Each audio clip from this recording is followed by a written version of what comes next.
আসসালামু আলাইকুম গাইস। আজকে নদীর পাড়ে আসছি, যে পাতারচর যে নদীটা, সেই নদীর পাড়ে আসছি। তেঁতুলিয়া নদী, এটা তেঁতুলিয়া নদী নাকি? তেঁতুলিয়া নদীটা আসছি। এই ভাইরা জেলেরা ভাইরা কি করে সে সম্বন্ধে একটু ভাইয়ের সাথে একটু জিজ্ঞেস করবো, আমরা সাথেই থাকবেন। আসসালামু আলাইকুম ভাই। ওয়ালাইকুম আসসালাম। কেমন আছেন? ভালো আছি। ভালো আছেন? আপনার নাম ভাই? আমার নাম মোহাম্মদ সোহেল। সোহেল ভাই, এই এলাকায় বাড়ি আপনার? হয় আমাদের এই এলাকায়। আচ্ছা আচ্ছা। এই যে দেখছি ভাই একবারে ফিনিশিং একটা জাল, এই জাল দিয়ে কি করেন ভাই? আমরা এই চিংড়ি মাছ ধরি। চিংড়ি মাছ ধরেন না? হয়। আচ্ছা আচ্ছা। চিংড়ি মাছ ধরেন সারাদিন এই কাজই করেন না, নাকি? সারাদিন না। আচ্ছা আচ্ছা। কয় এটা কয় ঘন্টা? 2 ঘন্টা বা 1.5 ঘন্টা সময় দিই। 2-2.5 ঘন্টা। হয়। আচ্ছা, এই 2-2.5 ঘন্টায় কত টাকার মাছ ধরতে পারেন? ওই দাম ভালো পাইলে মনে করেন 500 600 1000 টাকার মাছ ধরা 500 600 1000 টাকার মাছ ধরা যায়? যায়। আচ্ছা আচ্ছা।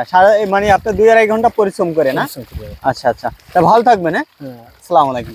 এই সলাইছে চিংড়ির পোনা ধরি বুঝছেন? ও, সলাইচা চিংড়ির হ্যাঁ, সলাইচা পোনা চিংড়ি, না? হ্যাঁ। মানে যারা ওই দেখা যায় পোনা চাষ করে, হ্যাঁ হ্যাঁ, চাষ করে। তাদের জন্য আপনারা ধরে দেন? ধরে মানে আমরা গদিতে দেই আর আবার বিক্রি করে। তারা আবার বিক্রি করে না?